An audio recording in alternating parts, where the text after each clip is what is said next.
మహాగణాధిపతయే నమః.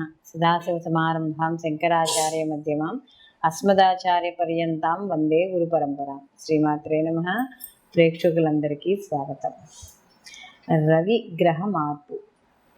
మనకి ప్రతి నెల కూడా రవి మార్పు చెందడం అనేది జరుగుతుంది.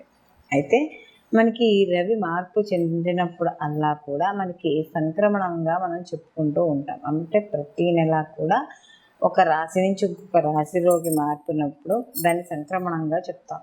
అయితే ఇక్కడ రవి మామూలుగా చూసుకున్నప్పుడు ఆ మార్పు చెందినప్పుడు అక్కడ ఉండే అంటే ఏ రాశిలో ఉన్నాడో ఆ రాశి ఏ భావం అవుతుందో ఆ భావాన్ని బట్టి మిగిలిన రాశుల వాడికి శుభాశుభ ఫలితాలు ఉండడం అనేది జరుగుతుంది. రవి సహజంగా కారకత్వాలు కానీ చూసుకున్నప్పుడు రవిని తండ్రిగా అలాగే ఆత్మకారకుడుగాను గ్రహాలన్నిటిలో కల్లా కూడా రవిని రాజుగాను చెప్పడం అనేది జరుగుతుంది. అలాగే రవి రాజకీయ పరంగాను వీళ్ళకి ముఖ్యంగా పట్టుదల, ఏదైనా ఒక చేయాలనే తపన, దర్పం అంటే ఒక అథారిటీ, ఇది ఎందుకు చేయరు అనే ఒక అధికారాన్ని చూపించడం. అలాగే గవర్నమెంట్ ఉద్యోగస్తులు అంటే స్టేట్ కానీ సెంట్రల్ కానీ ఏదైనా సరే గవర్నమెంట్ ఉద్యోగాలకి రవి కానీ జాతకంలో బాగా ఉంటే వీళ్ళకి గవర్నమెంట్ ఉద్యోగాలు రావడం అనేది జరుగుతుంది. అలాగే వీళ్ళకి రవి కానీ జాతక ప్రకారం కావచ్చు ఏదైనా సరే ఉచ్చ స్థితిలో ఉంటే రవి కానీ అప్పుడు ఇంకా మరిన్ని శుభ ఫలితాలు వాళ్ళు పొందడం అనేది జరుగుతుంది.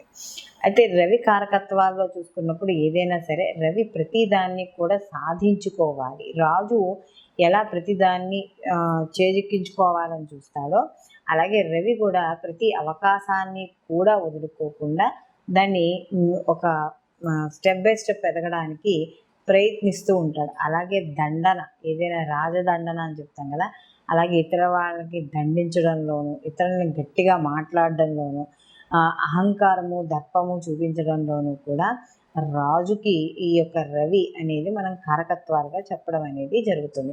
అలాగే పోలీస్ శాఖ, సైబర్ సెక్యూరిటీ, వీటన్నింటికి కూడా ఈ రవికి సంబంధించిన సంబంధం అనేది మాత్రం తప్పనిసరిగా ఉండడం అనేది జరుగుతుంది. కాబట్టి ఇలాంటి రవి ఇప్పుడు మనకి ఈ మార్చి 16వ తారీఖున అంటే 16/3/2024 నుండి మనకి ఈ యొక్క రవి మార్పు చెందడం అనేది జరుగుతోంది. ఎప్పటి వరకు అని అనుకున్నప్పుడు మనకి ఇంచుమించు నెక్స్ట్ మంత్ అంటే మార్చి నుంచి మనకి ఇంకొక నెల పాటుగా ఈ రవి ఎప్పుడైతే మార్పు చెందుతున్నాడో ఎక్కడి నుంచి వెళ్తున్నాడు అని అంటే ఆయన కుంభరాశిలోంచి మనకి మీనరాశిలోకి ప్రవేశించడం అనేది జరుగుతోంది. కాబట్టి దీనివల్ల ద్వాదశ రాశుల వారికి రవి గ్రహము శుభాశుభ ఫలితాలు ఏ విధంగా ఇస్తాడో మనం ఇప్పుడు తెలుసుకుందాం.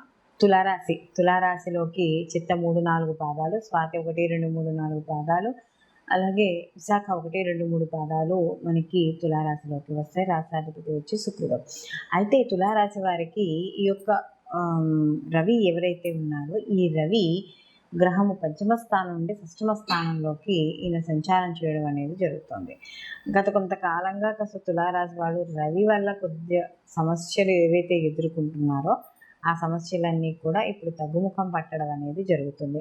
ఎప్పుడైతే రవి షష్ఠమ స్థానంలోకి చేరాడో వీళ్ళకి కాస్త శారీరక పరంగా కాస్త అనారోగ్య సమస్యలు ఏవైనా గత కొంతకాలంగా ఇబ్బంది పడుతూ ఉంటే అవి తగ్గడం అనేది జరుగుతుంది. కార్యక్రమాల్లో ఆటంకాలు తగ్గి ప్రతి పని కూడా ముందుకు వెళ్ళడము, శత్రువులు తగ్గడము, అలాగే రుణ బాధలు ఏవైతే ఉన్నాయో అంటే గత కొంతకాలంగా ఏమైనా అప్పులు చేసి ఉన్నా ఎవరి దగ్గరైనా లేకపోతే లోన్స్ విషయాల్లో కట్టడానికి ఇబ్బంది పడుతున్నా ఇవన్నీ కూడా తగ్గుముఖం పట్టి వాళ్ళ క్లియర్ చేసుకోవడం అనేది జరుగుతుంది. అలాగే కుటుంబంలో సభ్యులు కావచ్చు లేకపోతే ఇంట్లో ఎవరైనా అంటే పెద్దవాళ్ళ గురించి కావచ్చు, వాళ్ళ సంతానికైనా కావచ్చు, ఏవైనా విలువైన వస్తువులు, వస్త్రాలు, ఆభరణాలు కొనుగోలు చేయడం అనేది జరుగుతుంది. వీళ్ళకి వ్యాపారపరంగా దానిపరంగా కూడా ధనధాన్య వృద్ధి, ఆదాయ మార్గాలు పెరగడం ఇలాంటివన్నీ కూడా చోటు చేసుకుంటూ ఉంటాయి. అలాగే వీళ్ళకి ఎప్పుడైతే షష్ఠమ స్థానంలో ఈ యొక్క రవి ప్రభావం అనేది కనబడుతుందో అందులో వీళ్ళకి లాభాధిపతి అవుతాడు. కాబట్టి లాభాధిపతి అయిన రవి షష్ఠమ స్థానంలో ఉండడం వల్ల వీళ్ళకి ఏవైతే వీళ్ళు చేసే వృత్తిపరంగా ఉన్నాయో దాని పరంగా వీళ్ళు లాభాలు పొందడం, ప్రమోషన్లు కావచ్చు, రాజకీయ పరంగా కూడా వీళ్ళు శుభవార్తలు వినడము, రాజకీయ వ్యక్తులు కూడా మంచి వాళ్ళ అనుకున్న స్థాయిలో కొంతవరకు వాళ్ళ సాటిస్ఫాక్షన్ వచ్చేలా వాళ్ళ శుభవార్తలు వినడం, పై అధికారుల యొక్క మన్ననలు పొందడం, గవర్నమెంట్ ఉద్యోగాల్లో అంటే సెంట్రల్ గవర్నమెంట్ కావచ్చు, స్టేట్ గవర్నమెంట్ కావచ్చు, ఆ పనిచేసే గవర్నమెంట్ వాటిలో పనిచేసే వాళ్ళకి అనుకూలత, పోలీస్ శాఖలో ఉన్న వాళ్ళకి, ఇంటెలిజెన్స్ డిపార్ట్మెంట్లో వాటిలో ఎవరైతే ఉన్నారో వీళ్ళందరికీ కూడా కాస్త అనుకూలమైన ఫలితాలు గోచరించడం అనేది ఇక్కడ కనబడుతోంది తులారాశి వాళ్ళకి. అలాగే ఈ షష్టమ స్థానం మామూలుగా రోగ విముక్తి కూడా ఇస్తుంది కాబట్టి అనారోగ్య సమస్యలు కూడా తగ్గుతాయి. అలాగే ఏదైతే ఇన్నాళ్ళు వీళ్ళు గత కొంతకాలంగా ఇబ్బంది పడుతున్నారో, బాధపడుతున్నారో అలాంటి మనసుకి వైకల్యాన్ని కానీ, మనోవిచారాన్ని కానీ, ఏవైనా విషయాలు ఏవైనా ఉంటే అవి కాస్త తగ్గుముఖం పట్టడం లేదా వాటి యొక్క పరిస్థితి మారడం అనేది జరుగుతుంది. సినీ కళా రంగాల్లో ఉన్న వాళ్ళకి మంచి అవకాశాలు ఉంటాయి. అలాగే ఎవరైతే ఈ యొక్క లలిత కళలు దానికి సంబంధించిన వాళ్ళు ఉన్నారో వాళ్ళందరికీ మంచి సదావకాశాలు లభించడం అనేది జరుగుతుంది. మొత్తం మీద ఈ రాశి వారికి చూసుకున్నప్పుడు ఈ రవి యొక్క సంచారం వల్ల ఎక్కువగా శుభ ఫలితాలే గోచరించడం అనేది జరుగుతోంది. వీళ్ళు మరిన్ని మంచి ఫలితాలు పొందడానికి వీళ్ళు ప్రతి నిత్యము కూడా ఆదిత్య పారాయణ చేసుకుంటూ ఉండడము, అలాగే వీళ్ళు దుర్గా కవచాన్ని పారాయణ చేయడం ద్వారా మరిన్ని మంచి ఫలితాలు పొందడం అనేది జరుగుతుంది. మనం ఇప్పుడు రవికి సంబంధించి ఏ రాశి వాళ్ళకి ఎలా ఉంటుంది అనే విషయాన్ని మనం ఇప్పుడు తెలుసుకున్నాం. అయితే సహజంగా ఇప్పుడు మనం తెలుసుకున్నవన్నీ కూడా గోచార ఫలితాలు.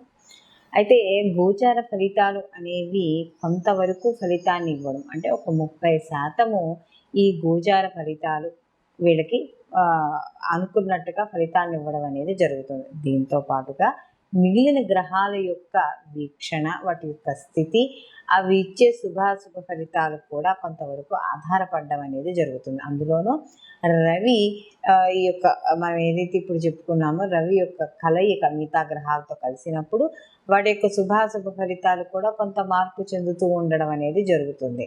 కాబట్టి ఇక్కడ మనం ఈ గోచార ఫలితాలతో పాటుగా జన్మజాతక ఫలితాలు కూడా తప్పనిసరిగా పరిశీలనలోకి తీసుకోవాలి. అంటే మనం పుట్టిన సమయము ఏదైతే ఉందో ఆ సమయము, డేట్ ఆఫ్ బర్త్, ఇవన్నీ కూడా ప్లేస్ ఆఫ్ బర్త్ ఇవన్నీ చూసుకుని వాటి ద్వారా మనం ఒక జన్మ జాతకం అంటే వ్యక్తిగత జాతకం అనేది వస్తుంది. ఆ వ్యక్తిగత జాతకానికి ఈ గోచార ఫలితాలను అనుసంధానం చేసుకుని రెండింటినీ కలిపి రిజల్ట్స్ చూసుకొని ఈ సమయంలో మనం ఏ పని చేపట్టవచ్చు, ఏ పని చేపట్టకూడదు, లేకపోతే అసలు మనం ఆలోచనలు ఏంటి, వివాహానికి సంబంధించి కావచ్చు, విద్యకు కావచ్చు, కొత్తగా ఏమైనా వ్యాపారాలు చేపట్టేటప్పుడు కావచ్చు, ఏ రకమైన వాటికైనా సరే ఈ గోచార ఫలితాలతో పాటు జన్మజాతకంలో మీకు జరుగుతున్న మహర్దశలు ఏమిటి, అంతర్దశలు ఏమిటి, ఏది బలంగా ఉంది, గోచారం బలంగా ఉందా, లేకపోతే జన్మజాతకం బలంగా ఉందా, లేకపోతే ఏదైనా తప్పదు ఈ పని ఒక పని చెయ్యాలి అని అనుకున్నప్పుడు ఎటువంటి పరిహారాలు చేయడం ద్వారా మనకి అంటే ఎటువంటి పరిహారాలు చేయడం ద్వారా ఇప్పుడు చేపట్టే పని ముందుకు వెళుతుంది, ఇలాంటివన్నీ కూడా గోచారంతో పాటు జన్మజాతక ఫలితాలను కూడా తప్పకుండా పరిశీలనలోకి తీసుకుని అప్పుడు ముందుకు వెళ్ళడం అనేది చేయడం ద్వారా కాస్త అనుకూలమైన ఫలితాలు మరింత ఎక్కువగా పొందడం అనేది జరుగుతుంది. సర్వే జన సుఖినో భవంతు, లోకా సంస్థ సుఖినో భవంతు.